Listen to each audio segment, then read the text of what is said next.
वो कम हो सके और यहाँ एक कंट्रोल्ड क्राउड ही आ पाए. ನಾನು ಎಲ್ಲೋ ಓದಿದ್ದೆ, ತುಂಬಾ ನಿರೀಕ್ಷೆಗಳಿವೆ. ನೀವು 2 ಲಕ್ಷ ಜನ ಒಟ್ಟಿಗೆ ಸೇರೋ ರೀತಿಯಲ್ಲಿ ವ್ಯವಸ್ಥೆ ಮಾಡಿದ್ದೀರಿ ಅಂತ. पीक डेज पे ನೋಡಿ, ನಾವು ಲೆಕ್ಕಾಚಾರ ಹಾಕಿದ್ದೇವೆ.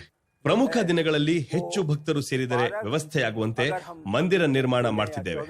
12 ಗಂಟೆ ಅಥವಾ 14 ಗಂಟೆ ದೇವಸ್ಥಾನ ತೆರೆದರೆ 2.5 ಲಕ್ಷದಿಂದ 5 ಲಕ್ಷ ಜನ ದರ್ಶನ ಮಾಡಬಹುದು. ಇಷ್ಟು ಜನ ಬಂದ್ರೆ ಪ್ರತಿ ವ್ಯಕ್ತಿಗೆ ಕಡಿಮೆ ಅಂದ್ರೆ 7 ಸೆಕೆಂಡ್ ದೇವರ ದರ್ಶನಕ್ಕೆ ಸಮಯ ಸಿಗುತ್ತೆ.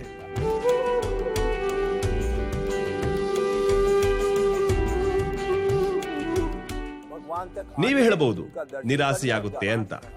ದರ್ಶನಕ್ಕೆ ಮಿತಿ ಇಲ್ಲದೆ ಪರ್ಯಾಯ ವ್ಯವಸ್ಥೆ ಬಗ್ಗೆಯೂ ಯೋಚಿಸುತ್ತಿದ್ದೇವೆ. इंतजार करके आए 7 सेकंड यहाँ करे और फिर हम कहें तो हम और प्रकार की ಇಲ್ಲಿ ಮಿತಿ ಹೇರೋದು ಅನಿವಾರ್ಯ. ನಾವು 12, 14, 16 ಗಂಟೆ ದೇವಸ್ಥಾನ ಓಪನ್ ಮಾಡಿದ್ರೆ ಸೆಕ್ಯೂರಿಟಿ ಏಜೆನ್ಸಿ ಅವ್ರ ಜೊತೆಗೂ ಮಾತಾಡಬೇಕು. 1,27,000 लोगों ने ಈ ರಾಮನವಮಿಯಂದು 1,27,000 ಜನರು ಭಗವಾನ್ ರಾಮನ ದರ್ಶನ ಪಡೆದು ಹೋಗಿದ್ದಾರೆ.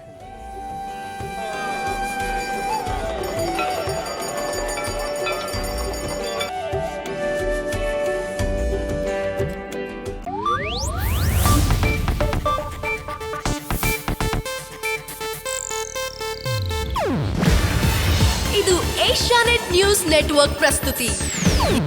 ನೀವು ನೋಡ್ತಿದ್ದೀರಾ ಏಷ್ಯಾನೆಟ್ ಸುವರ್ಣ ನ್ಯೂಸ್.